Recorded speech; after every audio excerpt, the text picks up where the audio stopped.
하루 10분 디지털 경제 뉴스 디지털투데이 데일리픽입니다.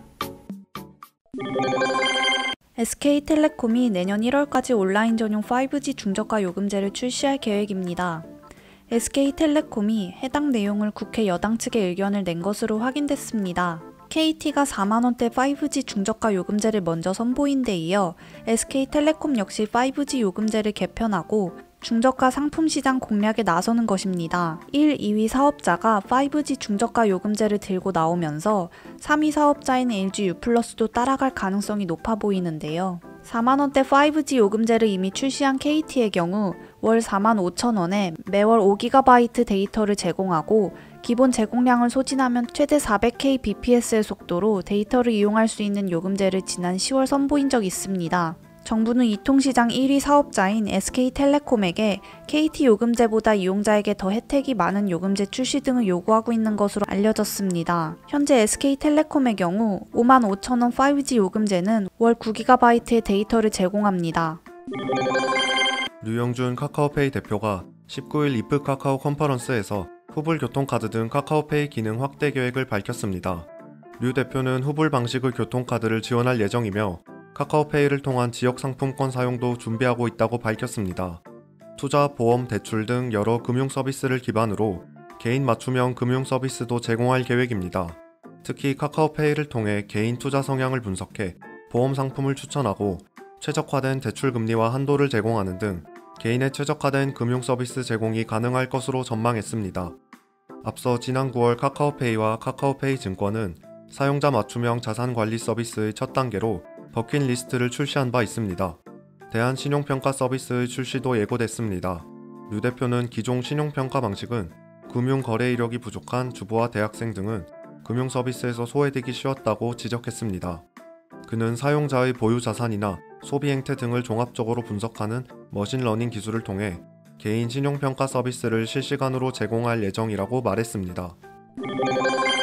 네이버가 개발직군 경력사원 공개 채용을 시작한다고 19일 밝혔습니다. 이번 공개 채용은 네이버와 네이버 클라우드, 웍스모바일, 스노우, 네이버 웹툰, 네이버 랩스, 네이버 파이낸셜 등 네이버의 6개 계열 법인이 함께 참여합니다. 웹개발, 인공지능, 머신러닝, 모바일, 데이터, 그래픽스, 하드웨어, 전 개발 분야에서 최대 수백 명 규모의 채용이 진행되죠.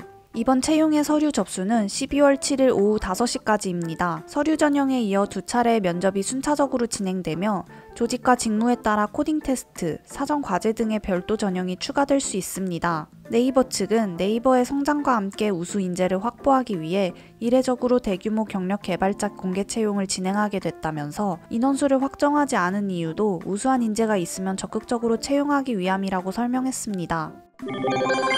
승차 공유 플랫폼 타다의 가맹택시 서비스 타다라이트가 정부의 규제 샌드박스 중 하나인 실증 규제 특례를 획득해 본격적으로 운영을 확대하게 됐습니다. 19일 과학기술정보통신부는 타다 운영사 VCNC가 신청한 타다라이트의 GPS 기반 앱 미터기 등 5건의 규제 샌드박스 과제를 심의한 결과 2건의 임시 허가를 지정하고 3건의 실증 규제 특례를 승인했다고 밝혔습니다. 타다라이트의 GPS 기반 앱 미터기는 GPS 정보를 기반으로 요금을 산정 부과하는 스마트폰 단말기 형태의 앱 미터기입니다. 이로써 타다라이트는 요금제 설정에 대해 지자체와 사전 협의, 요금제 사전 고지 등을 조건으로 서울 지역 택시 1000대를 운행할 수 있게 됐습니다. VCNC는 시범 운수사를 선정해 서울 지역에서 1000명에게 임시택시 운전 자격을 부여하고 앞으로 관계부처 협의를 거쳐 부산 등 지역으로 사업을 확대할 계획입니다. 애플이 다수 개발자를 대상으로 앱스토어 결제 수수료를 인하합니다. 연수익 100만 달러, 약 11억 원 미만인 개인 개발자 및 중소개발사가 혜택을 받게 됩니다. 인하폭은 기존 30%에서 15%로 절반으로 줄어듭니다. 인하 시점은 내년 1월 1일부터죠. 애플은 앱스토어 결제 수수료 인하에 대해 코로나19 확산에 따른 경제 위기를 극복하는데 힘을 보태기 위함이라고 밝혔습니다. 개인 및 중소개발사에 보다 많은 수익을 제공해 앱 생태계를 선순환시킨다는 계획이죠. 그러나 애플은 구체적으로 얼마나 많은 개발자가 수수료 인하 혜택을 받을 수 있는지는 언급하지 않았습니다. 경제 매체 CNBC는 애플 앱스토어 등록 개발자의 98%가 이번 수수료 인하 정책으로 혜택을 입을 것으로 예측했습니다. 그러나 애플의 수익폭 감소분은 그리 크지 않을 것으로 분석했습니다. 연수익 100만 달러 미만 개발자가 애플 앱 생태계에 기여하는 수익 비중은 전체의 5% 수준에 불과합니다. 12월 전자서명법 개정안의 발효를 앞두고 새로운 인증서들이 속속 등장하고 있습니다. 그러나 이들 인증서가 발급기간만 다른 게 아니라 저장 이치와 유효기간 등 형태도 인증서마다 천차만별이라는 점이 소비자의 혼란을 가중한다는 지적이 나왔습니다. 최근 금융결제원은 은행 22곳과 공동으로 작업한 금융인증서 서비스를 우리은행에 먼저 적용했습니다. 고객의 인증서를 PC와 모바일이 아닌 클라우드에 보관한다는 점이 은행권의 사설인증서와 비교됩니다. 비밀번호도 복잡한 10자리 문자 대신 패턴과 지문으로 대체됐습니다. 유효기간은 3년입니다. 금융인증서 서비스는 다음 달 10일 일괄 적용할 것으로 보입니다. 일괄 적용이 끝나면 소비자들은 은행 한 곳에서 발급받은 금융인증서를 타행에서도 사용할 수 있게 됩니다. 은행들이 힘을 겨뤄야 할 대상은 금융인증서만이 아닙니다.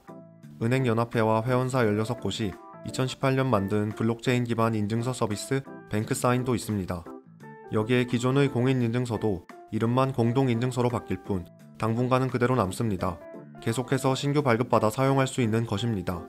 이처럼 각종 인증서가 난립하면서 일각에서는 소비자들의 피로감을 우려하는 목소리가 나왔습니다.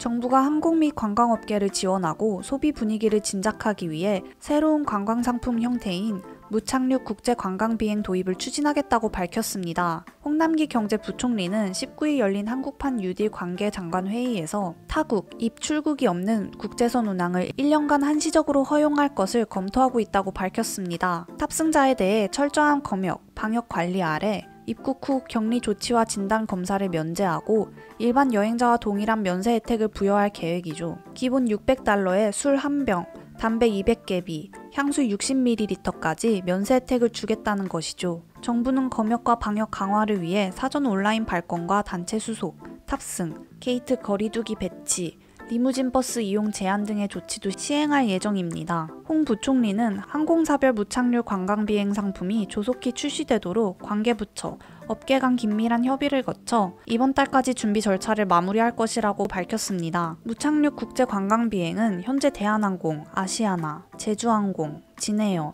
티웨이항공, 에어부산 등 6개 항공사에서 준비 중입니다.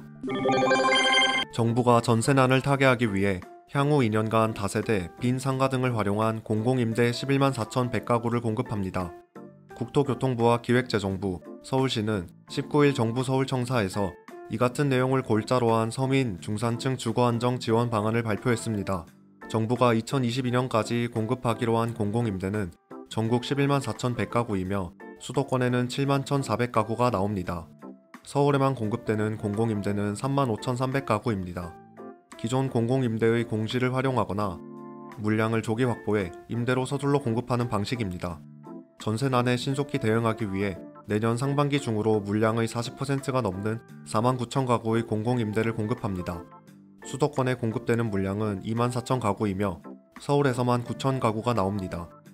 그러나 정부의 공급 계획은 대부분 다세대 주택 위주이고 수요가 많은 아파트 공급 대책은 부각되지 않았다는 지적이 있습니다.